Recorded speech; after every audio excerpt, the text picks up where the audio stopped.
and I really appreciate this opportunity this morning to talk with you. As Maria said at the beginning, I'm Stephanie Butcher. I work as the Coweta County Extension Coordinator and Agriculture and Natural Resource Agent in Coweta County.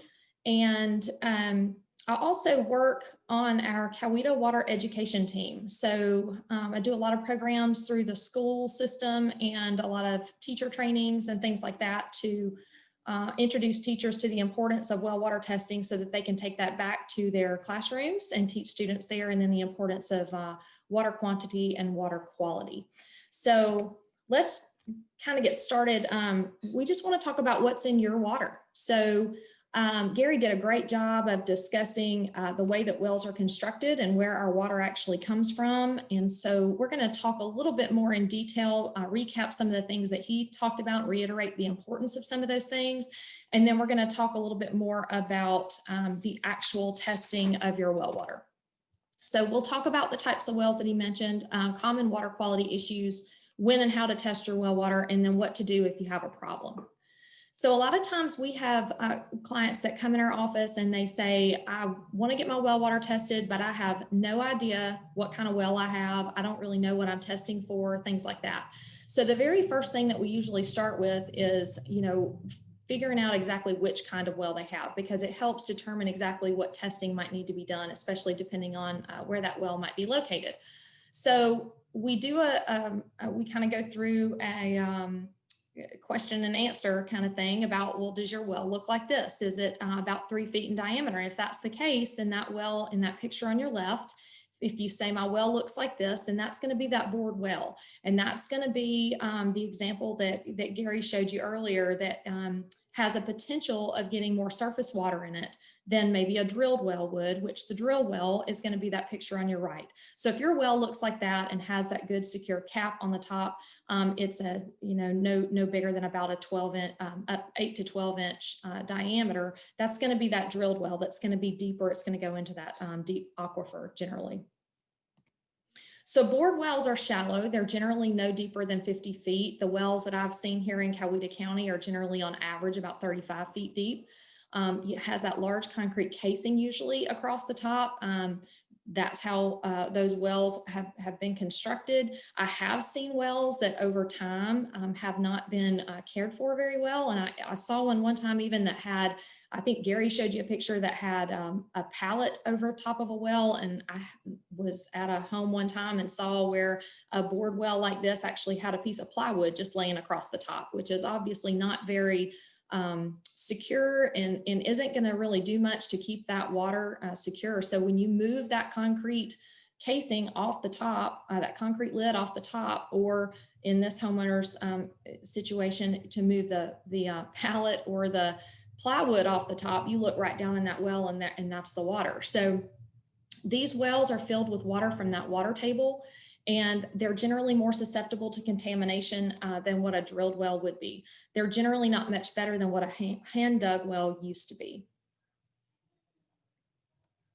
The drilled well is that deep well. It's going to be generally over about 100 feet deep. It has a small opening, and those wells again are the ones that obtain their water from the aquifers found in fractures of bedrock usually. Generally less susceptible to contamination than bored wells, and there's generally fewer issues with bacteria. So I'm not going to spend a whole lot of time going over this well system, since Gary has done a great job of explaining that to everyone. What I will say is that wells are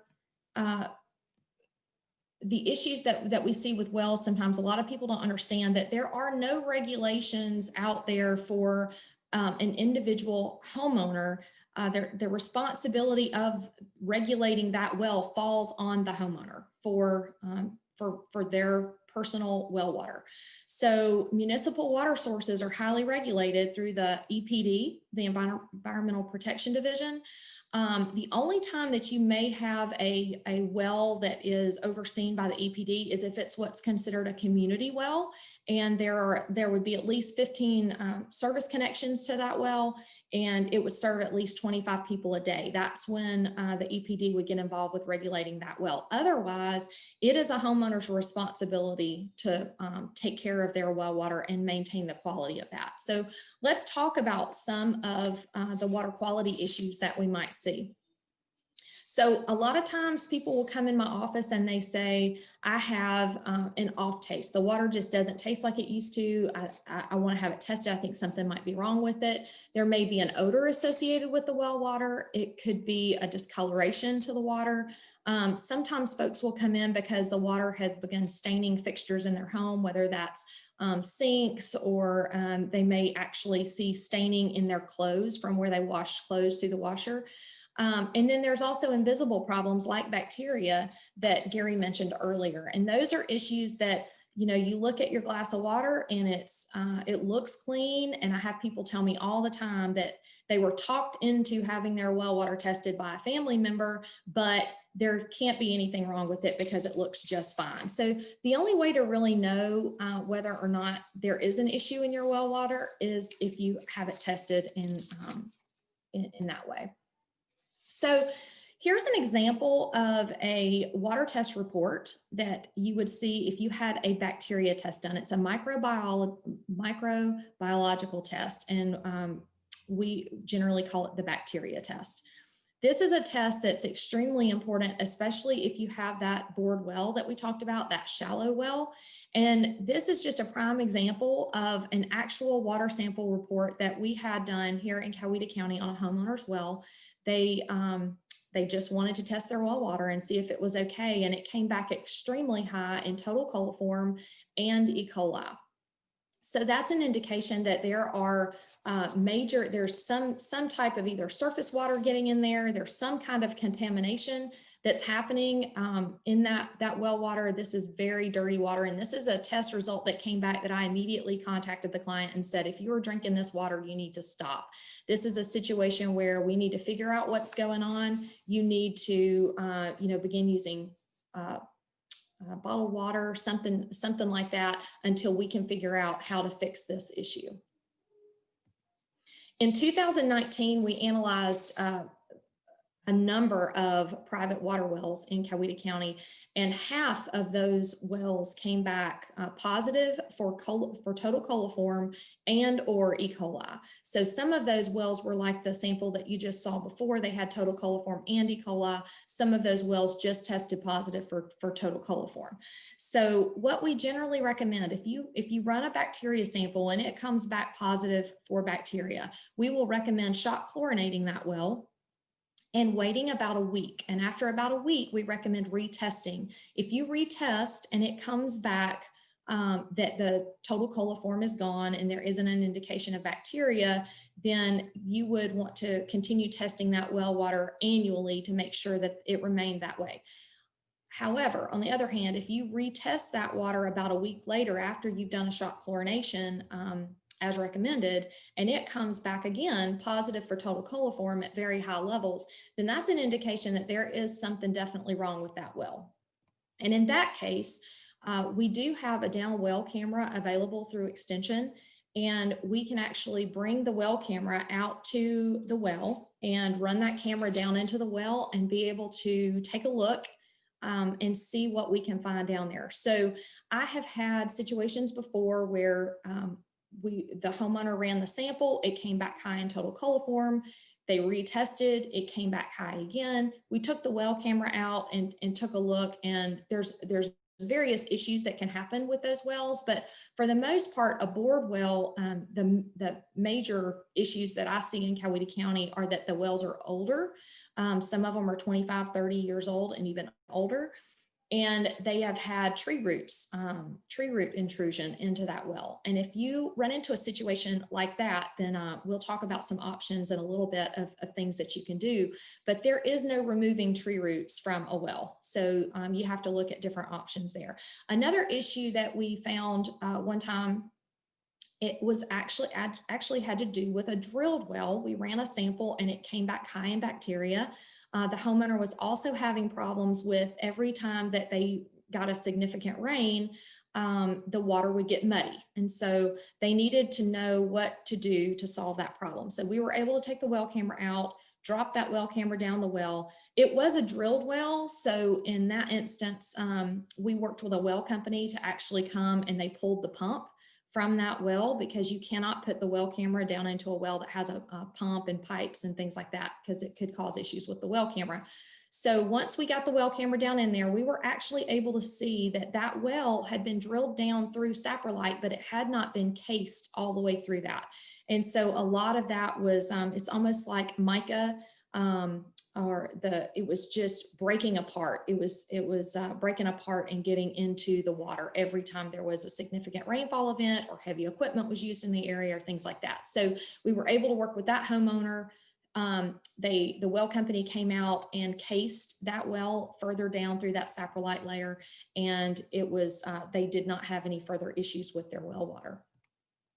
Here's another example of an image from the well camera, and it's right now before lunch, so I won't go into too graphic of detail about what that might be in that well, but you could probably figure that out.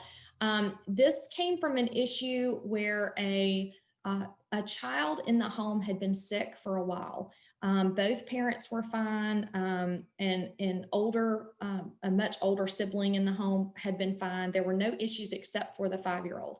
And they had tried and tried to determine what was going on. And finally, the doctor said, you need to have a water test run. So that's when I met this family. They came to me, said, our doctor said we needed to have a water test done on our well water.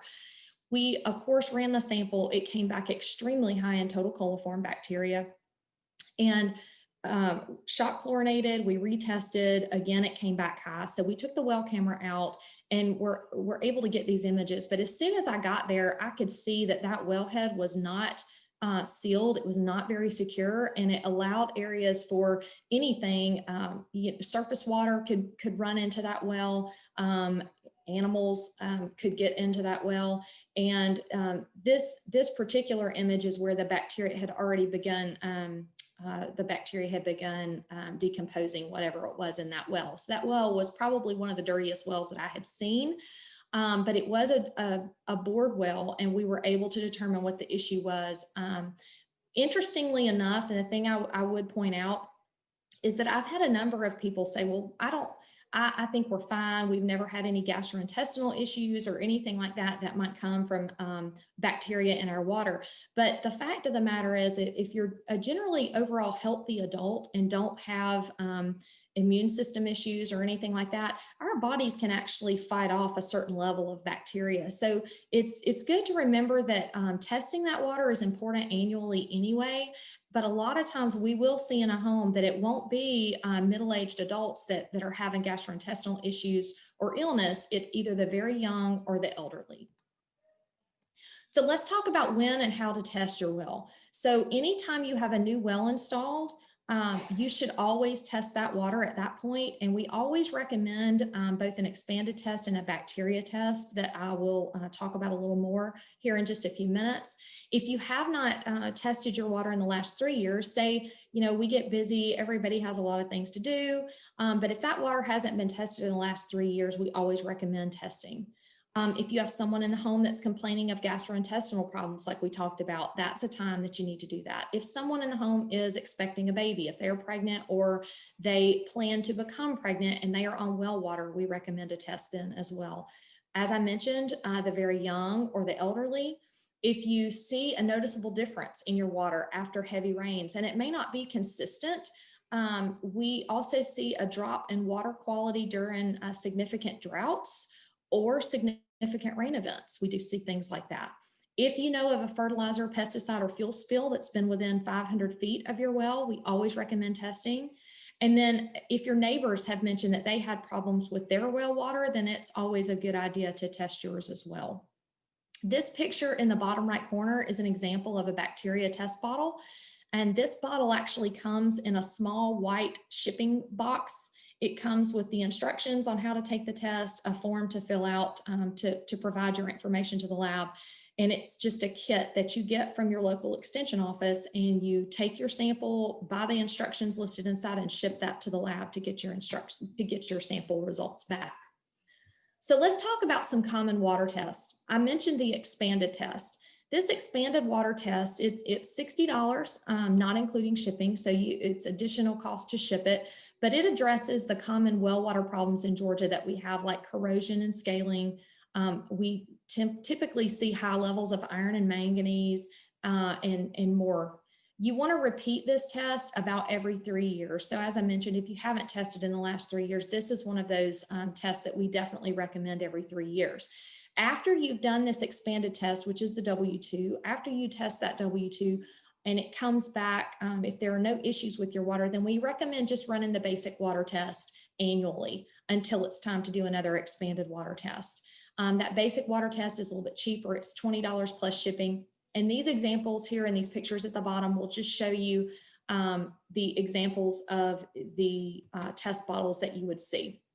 So those pictures on the left there, you'll see a bacteria bottle, that basic water test bottle, the expanded water test bottle, which is the W2, and then the larger sample bottle there would be for some other expansive type of test that you might want to do. But those bottles you can actually get from your local county extension office, and any county agent can talk with you about those. What I would like to point out is that the bacteria test bottle actually has a white powder in it. And I have had more than one person that has brought the bottle back to the office and told me that they rinsed the bottle out because it was dirty. But that white powder is actually a dechlorinating agent, and it is in there for a reason. So that bacteria bottle is a sterile container when you pick it up from our office. And so you should not have to rinse it or do anything to it other than take your sample and submit it to the lab. So other common water quality tests that we see are, again, the bacteria test that I mentioned. It's $36 plus the overnight shipping. It tests for total coliform and E. coli bacteria. This is the one that you want to repeat annually. We also get questions about testing for lead, because that seems to be one of the more common issues that people are concerned about. Not necessarily one of the more common issues that we see coming back in water, but something that people hear a lot about. And arsenic is another one. It's something that people hear a lot about, so they really want to test for it.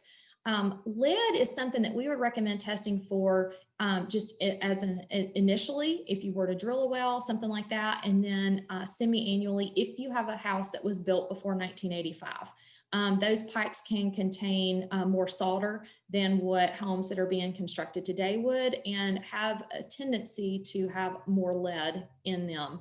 So there is the potential for that. So we would recommend that. Arsenic, on the other hand, is more of an issue in South Georgia or below the fall line. So if you are concerned about arsenic, or you know of someone in your area that has had high arsenic come back on a water test, then that might be a reason why you would want to test for arsenic. But if you are that is more of an issue in South Georgia. So in North Georgia, that's not to say that it could never happen. It's just more unlikely than it would be maybe in South Georgia. Uranium is one that would be more of an issue in North Georgia. And a lot of this has to do with the way that the geological structures are in difference between south of the fall line and north of the fall line. So uranium is something that you might want to test for if you're in the northern Georgia area, or if you have a reason specifically to be concerned. Radon is also something that is more of an issue in North Georgia. And we have had clients come in and test for radon. You can get tests for radon for your water, and also for your air quality. So if you have high levels of radon in your air quality, then that is an indication that you would want to pursue that for water testing as well, depending on where you are located. Both are the lead, arsenic, and uranium are all $40 for those individual tests. Radon is $30 plus shipping. And I will say this, there are certain packages that are put together through our Ag and Environmental Services Lab. And so some of these prices change if you add it to a particular package. So you may be able to save a little on one or the other if you decided to do that in conjunction with another test. So one other common water test that I'd like to mention is called the recreational water test. The recreational water test is basically the same test that would be run like on a public beach. But this picture here shows just a local pond that a homeowner has. And I run into situations, especially in the last year or two, where people have moved into the community, they bought a home, they're either on a lake or they have a pond and they've never had one before. And the first question that they ask is they want to know if they can test the water for safety for their kids to be swimming in it, or grandkids, whichever the case may be. So the one thing I like to caution everybody on is that when you run a bacteria test on a pond or a lake, it's really a snapshot in time, and you really have to look at it that way, because if you run that sample and you get the results back and it says that it's low in bacteria, or the level is not high enough for a concern. If you have a large wildlife population in the area, say you have a large flock of geese that takes up residence at the pond the very next week, and then you have a huge rainfall event, then that bacteria sample may change and very likely will change with a significant rainfall event. And similarly, if we're in a drought, the water quality in that pond or that lake can change significantly. So it's not a let's take this bacteria test today and it's going to be fine forever. It is something that if you're concerned about that, then I would highly recommend having that tested. I did have a homeowner who had grandkids coming in from out of state. They wanted to test their pond because they grew up swimming in this pond, and they just wanted to check the bacteria levels. They were going to let their kids swim in it. We ran that test and it came back off the charts in bacteria. So they decided it was in their best interest to just go buy a kid's pool and set it up for them for when they came. So this is, again, that bacteria test bottle. It's the exact same bottle that you would use to test your well water, but it also is, it would just come with a different form that you would fill out for the recreational water test. It tests for E. coli. The other thing I want to mention about this bacteria test is there are all kinds of different bacteria, and this particular recreational water test tests for E. coli. So questions I get pretty often have to do with whether we test for Giardia, which is an intestinal parasite, or H. pylori, which is a different type of bacteria. And we actually do not test for that through our labs. There are some private labs that do that we could direct you to, but this particular recreational water test is only for E. coli. So let's look at some of the test results. This is an example of a form that you might get back. I'm going to pull out part of this test report here in just a moment, actually show you a little closer view of that. But the primary standards and secondary standards are really what you're going to be looking for.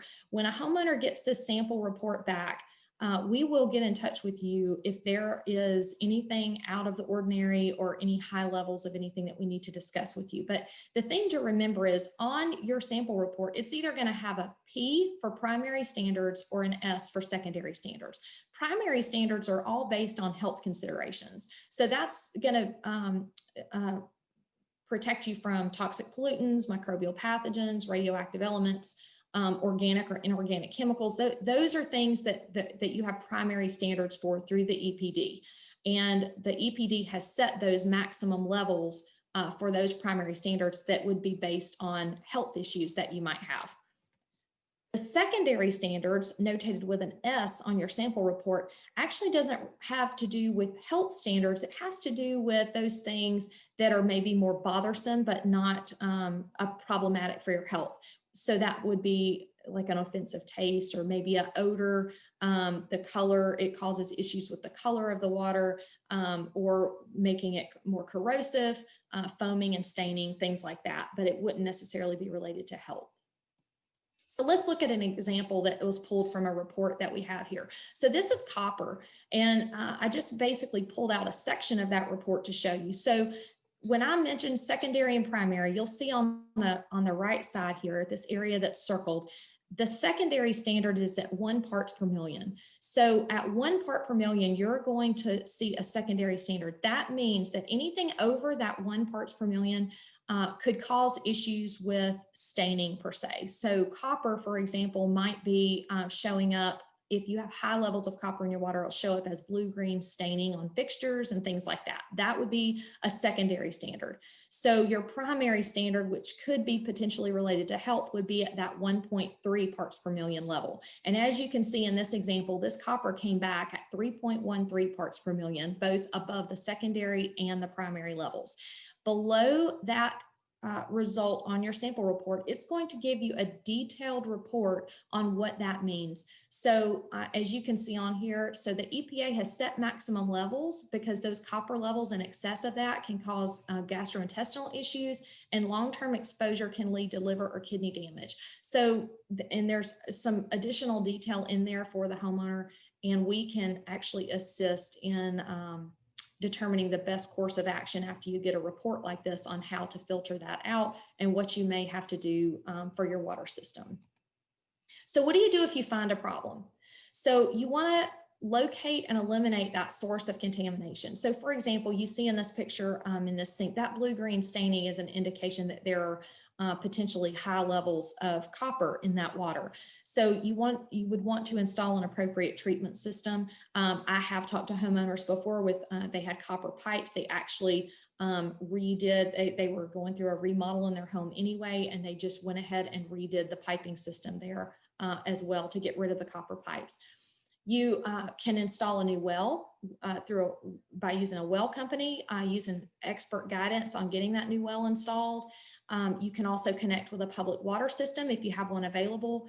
In the meantime, before you go on a different system, you can use bottled water if the issues with your water are significant enough that you need to go on a different water source immediately, which does happen. So one of the most common questions that I get is, can you just test my water for everything? I can't tell you how many people come into the extension office and say, I just want to know that my water is safe. I want to test it for anything that could possibly be wrong with it.